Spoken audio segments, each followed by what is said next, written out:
Welcome to part 2 of our series, comparing the gods and goddesses of Disney's Hercules the animated show to the mythical counterparts. Before we start, I want to make something clear. I am not comparing the show to Greco-Roman mythology because I hate it. Quite the opposite.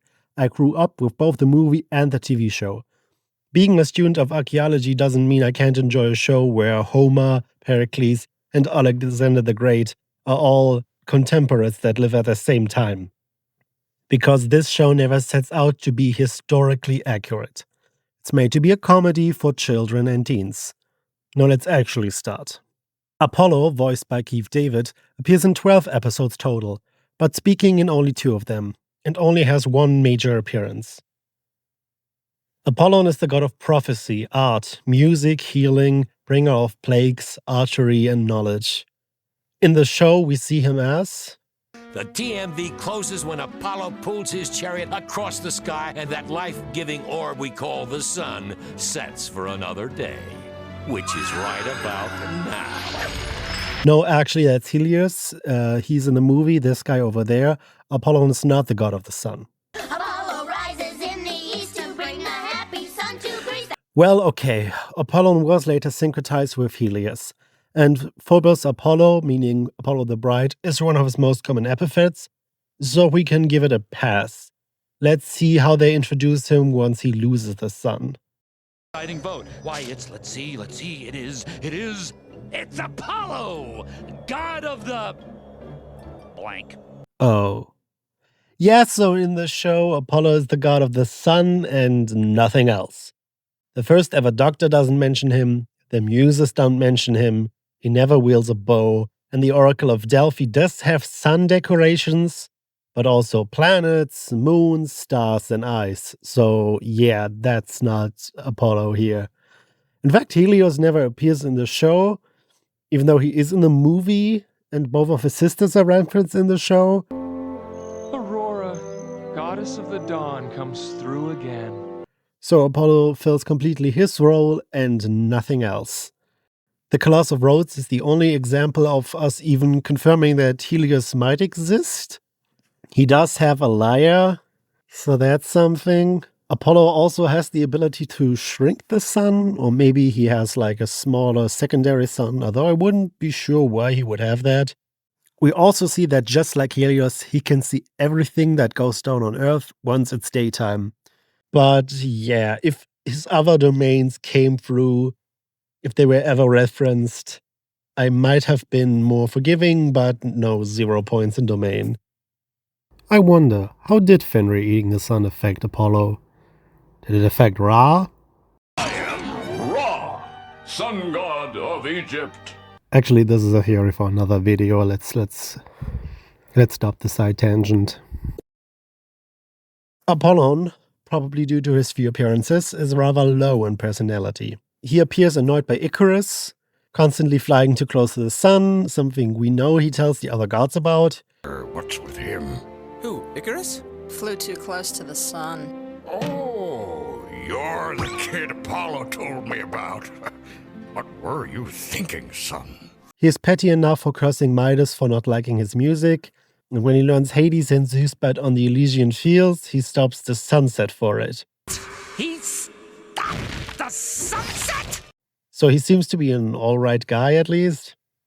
When Zeus gives Hercules the sun and loses it, he still doesn't vote for Hades to become the new king when he starts to initiate a vote about that. At least not at first, at the end he kinda gets forced into it. Well, mister, please don't take my sunshine away. I guess we know who you're voting for, don't we, babe? I don't know. What? What? I need a little time to think. How could you? What is it you want, huh? Vote for me, and I tell you what, I'll make you the god of anything. God of war, huh? You like that? You got it. You're looking for a little piece of the love god action thing? Boom, done. You're a love god. But take your time. Go ahead. Go ahead. I got all night.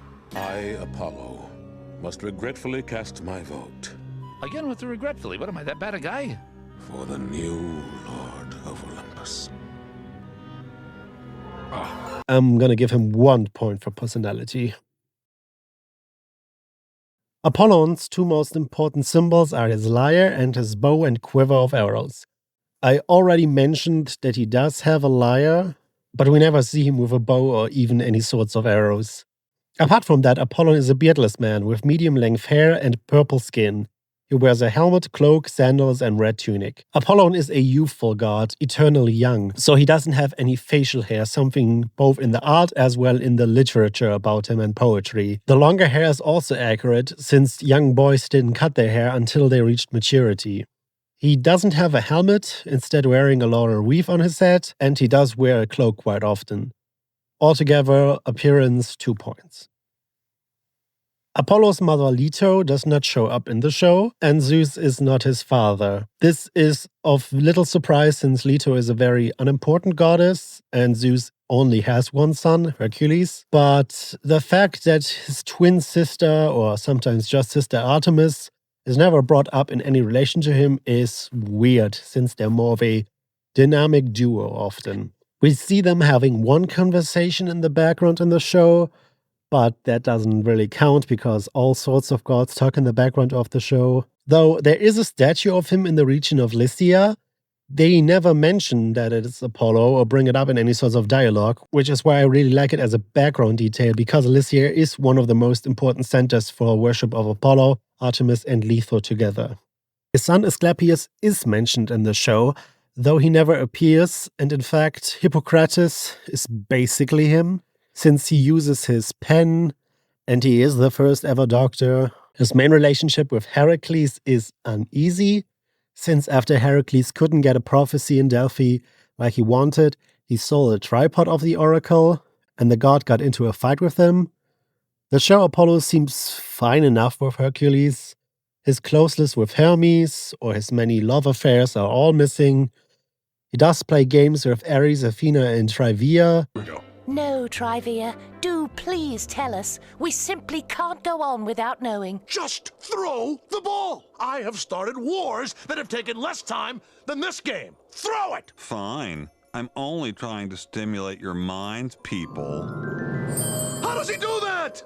Didn't you know you get more spin on the ball from a cumulonimbus cloud? How about if I put a spin on your... Ares, Apollo, Athena, shindig alert, dig this bit. Oh, spare me.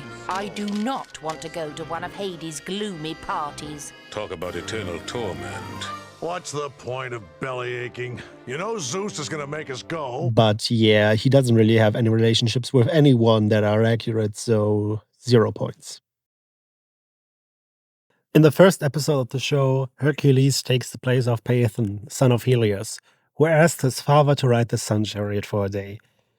And just like him, Hercules burns part of the world. In the Odyssey, Helios also threatens Zeus that he will take the sun into the underworld should he not be revenged. In the show, it's stolen instead. How should I know where the sun is? You think I'm omniscient or something? Yes. Ooh, they've got you there, big guy. Look, I'm sure my son has a good explanation for all this. If I could only find him. We see his duel with a satyr, probably supposed to be Pan, and the result of the contest being him giving King Midas donkey ears. Mighty Midas had the golden touch, but he couldn't always use it.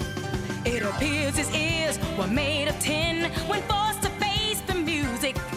He had to choose the best of the blues. Apollo's was too honky-tonky, and the aftermath of Apollo's wrath gave Midas the ears of a donkey. However, not a lot ever happens, but then again, he doesn't show up a lot. And since he is taking Helios' place in the show, we can give him 1 point at least. That brings us to 4 points total. Not a lot, I gotta say. Will any future god be lower than him? Let's find out next time when we handle... Who is the god of war? Me, you idiot! Haha! The answer is me, you idiot!